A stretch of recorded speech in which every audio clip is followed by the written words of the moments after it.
Magandang hapon guys. Magluto naman tayo ng ulam guys.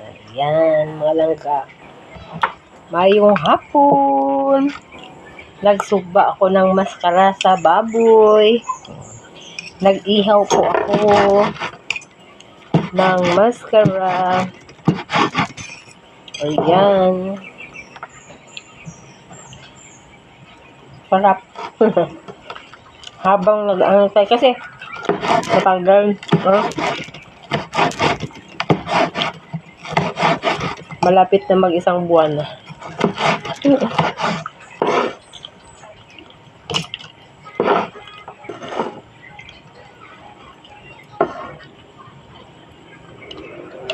Ayan. Oh, maskara. Inihaw. Inihaw na maskara. Prepare naman tayo ng ulam natin ngayong gabi, mga langga. Anong ulam nyo dyan? Nag-prepare na ba kayo dyan sa mga ulam ninyo? Uulamin nyo ngayong gabi. Ayan. Tayo ay nag-prepare na. Ang oras ay 6 p.m. 6 p.m. na po dito sa Mindanao. Sa Pilipinas. Ayan. Magandang hapon. Parang ano pa siya. 5 p.m. pa. Kasi ano pa siya na hapon.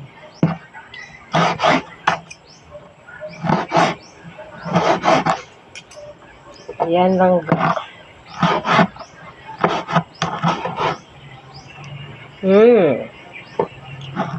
Patis lang kasi ang tinitimpla ko nito. Kaya hindi siya masyado maalat. Dahil patis. Maya. Ayan. Inihaw na bamoy. Inihaw na pork. Ayan mga langga, kumusta kayo dyan? Anong luto nyo, ulam nyo dyan sa ulam sa gabi? Dinner? No? Anong ulam nyo sa dinner dyan? Kaya ako ay nag-ihaw ng baboy. Inihaw. Ayan, na natin, prepare na natin, kasi maya-maya magkain na tayo. Maaga pa tayo magkain Hindi pa nakauwi ang aming estudyante na elementary. Baka busy ang mama niya doon. Ito,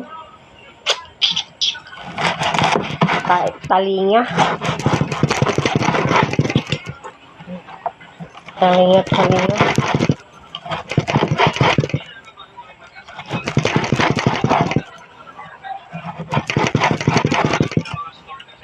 Talingang baboy.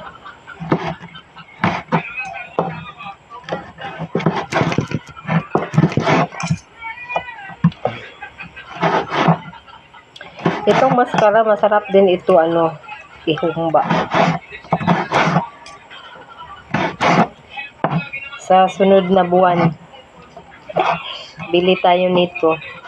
Kasi makakain naman tayo ng karning baboy sa sunod ng buwan.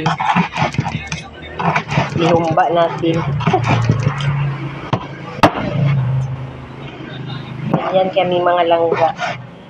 Noon, palagi kami mag-karni. Pero ngayon, may edad na kami. Ang asawa ko, ayan, hindi na tayo masyado mag-karni.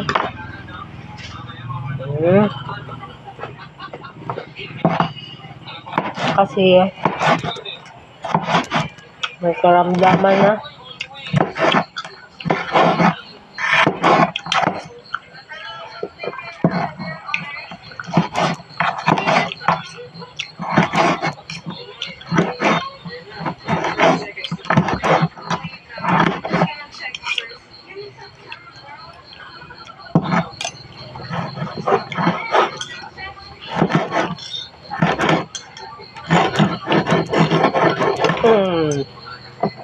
Ayan, mga langga.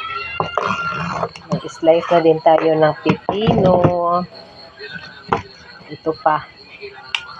Meron pa. Itong dila. Dila. Be?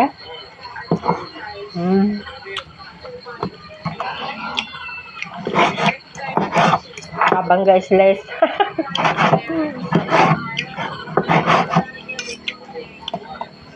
Kasi,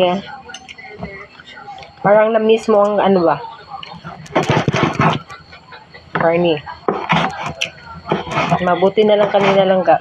Mayroong isda dito naglako. Mabuti na lang nag-react si Juby. Sabi niya, isda na naman, ma'am. Sabi ko, siya, carne na punta. So, ayun. Naawa tayo sa kanya. Yan. Tapos, mag-slice tayo ng pipino. Yan. Dito lang natin i-slice kasi pareha man lang, i-mix man lang yan. Diba?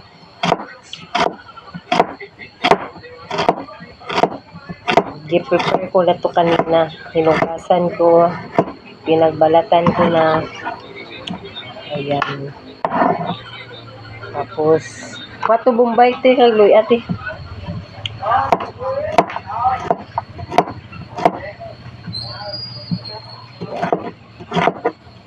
Luya, Bombay. Parang may sira ang pipino. Kunin natin ang sira.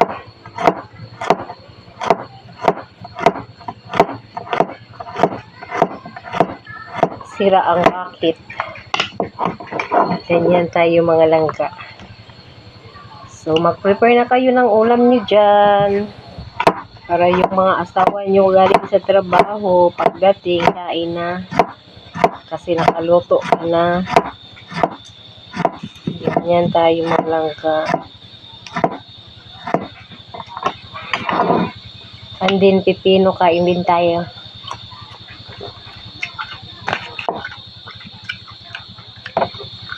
Ayan. Slice na Bombay. Teka matis, ito pili atong hinog kayo. Kaya para makuha ng kamatis, taka malata na abing iban. Yung tinda namin doon, mga ano ba, sangkap sa bahay. Lagyan natin itong kamatis. Diba? Maliit kasi ang Bombay.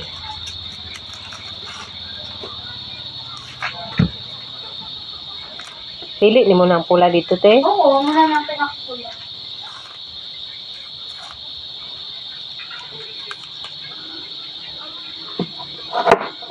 Ayan. Tayo mga langka.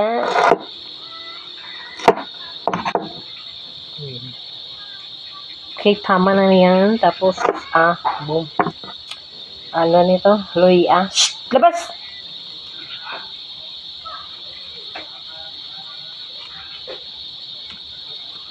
Luya. Konting luya.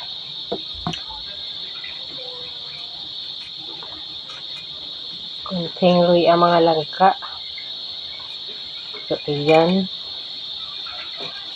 Habang nagpanit at nagbalat pa tayo sa luya.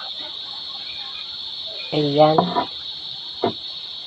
At saka balatan at saka hugasan. Hugasan muna natin itong luya. Ayan. Ang kamatis, kinuha ko yung buto-buto. Yung mga liso ba? Kinuha ko yung mga liso. Ayan. Ganyan tayo maglagay ng kamatis sa kilawin. Kinuha ko yung mga liso. Ayan. Diba mga langka? Kasi delikado yan sa appendix. mapunta sa ating, yan. Tingnan nyo, sarap. Tapos, bagbagin. O, diba? Ay, naglukso pa, sayang.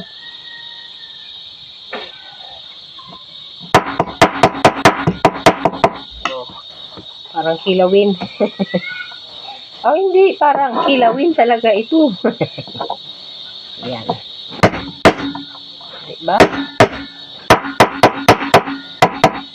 Ayan. So, wait na. Timplahan na natin. Lagyan natin ng bitsin din. Nagyak sarap bitsin. Ayan.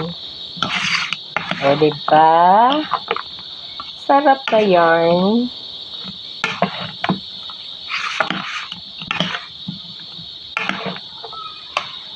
Magic sarap at saka bitchin. Kuha muna ako ng asin, mga langga.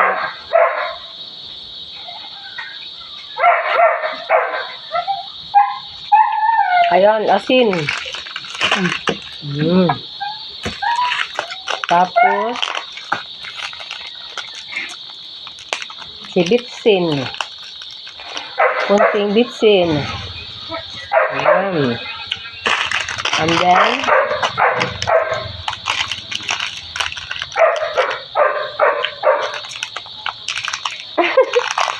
tigas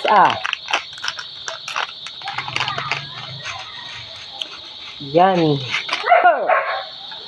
Mamaya na natin ito lagyan pag magkain na.